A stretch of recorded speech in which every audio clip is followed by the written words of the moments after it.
आज का हमारा टॉपिक है ब्लड। तो हम लोग सबसे पहले जान लेते हैं कि ब्लड के स्टडी को क्या कहते हैं।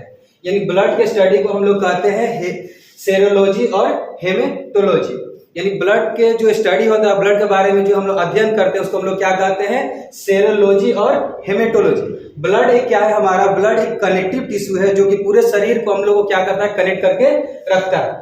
ब्लड जो है पूरे शरीर को क्या करता है, न्यूट्रिएंट्स, ऑक्सीजन क्या करता है, प्रोवाइड करता है। ब्लड हमारे पूरे शरीर को क्या करता है, ऑक्सीजन देता है और बहुत तरह का न्यूट्रिएंट्स देता है जो कि सेल के लिए इंपॉर्टेंट है। उसके बाद आगे हम लोग देखते हैं ब्लड और काम क्या है। ब्लड क्या करता है, हमारे शरीर में जो कार्बन डाइऑक्साइड है उसको भी क्या करता है, कैरी करता है, एक जगह से दूसरे जगह ले जाता है और शरीर से बाहर निकालने में भी हमको हेल्प करता है।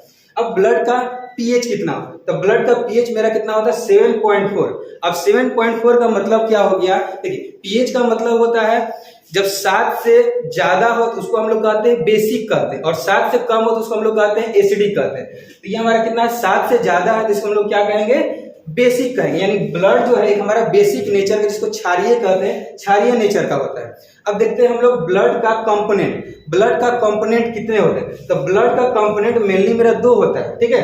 ब्लड का कंपोनेंट एक हमारा होता है प्लाज्मा होता है, एक हमारा होता है कॉर्पसल्स। क्या होता है, प्लाज्मा और कॉर्पसल्स। तो प्लाज्मा में हमारा आता है ब्लड का, देखिए 2 पार्ट होता है, एक होता है मेरा प्लाज्मा और एक होता है कॉर्पसल्स। तो जो लिक्विड पार्ट होता है ना उसको हम लोग क्या बोलते हैं, प्लाज्मा बोलते हैं, और एक हो गया हमारा कॉर्पसल्स। कॉर्पसल्स क्या होता है, इसका ब्लड में भी क्या होता है, सॉलिड पार्ट होता है, उसको हम लोग क्या कहते हैं, कॉर्पसल्स। जैसे क्या होता है ना कि हम लोग चीनी पानी घोल देते हैं, जब पानी में चीनी मिलाते हैं तो चीनी हमारा क्या, एक सॉलिड पार्ट हो गया और पानी क्या होगा, लिक्विड पार्ट हो गया। तो लिक्विड पार्ट जो हुआ उसको हम लोग क्या कह सकते हैं, प्लाज्मा। सेम उसी तरह से हमारा होता है ब्लड के अंदर भी, तो ब्लड के अंदर जो हमारा लिक्विड पार्ट हो गया उसको क्या कहेंगे हम लोग, प्लाज्मा कहेंगे। उसके बाद हमारा जो सॉलिड पार्ट हो गया, सॉलिड पार्ट को हम लोग कहते हैं कॉर्पसल्स। अब उसी सॉलिड पार्ट में ही हम लोग को 3 चीज आपको देखने को मिलता है। एक हमारा होता है आरबीसी, डब्ल्यूबीसी और एक होता है प्लेटलेट्स। कौन कौन सा, आरबीसी, डब्ल्यूबीसी और प्लेटलेट्स हो गया। अब ये तीनों का कुछ साइंटिफिक नेम होता है जो कि हर कॉम्पिटिटिव एग्जाम में भी पूछता है। आरबीसी का क्या हो जाएगा, आरबीसी का साइंटिफिक नेम हो जाएगा एरिथ्रोसाइट्स। क्या होगा, एरिथ्रोसाइट्स। डब्ल्यूबीसी का क्या हो जाएगा, ल्यूकोसाइट्स। डब्ल्यूबीसी का साइंटिफिक नेम होता है ल्यूकोसाइट, और प्लेटलेट्स का होता है मेरा थ्रोम्बोसाइट। एक बार फिर से इसको रिवाइज कर लीजिए सभी लोग।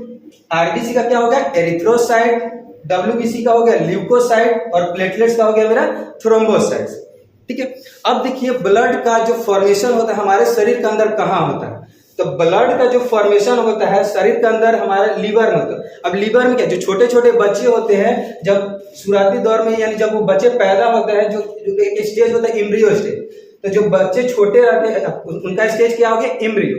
तो उस समय जो ब्लड का, छोटे बच्चे में जो ब्लड का फॉर्मेशन होता है कहां पर होता है, लीवर में। लीवर में भी एक जगह है, क्या चीज, मेसोडर्म। यानी लीवर के मेसोडर्म में मेरा क्या होता है, ब्लड का फॉर्मेशन होता है बच्चे लोगों में, छोटे बच्चों।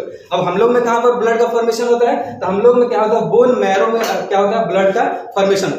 यानी अडल्ट में कहां पर ब्लड का फॉर्मेशन होता है, बोन मैरो में होता है। अब देख लेते हैं हम लोग के शरीर में, जैसे मेल हो गया और फीमेल हो गया। मेल में कितना ब्लड होता है, तो मेल में जो ब्लड की संख्या कितना, 5.5 लीटर यानी 5.5 लीटर होता है, ठीक है। और फीमेल में क्या होता है, 5 लीटर होता है।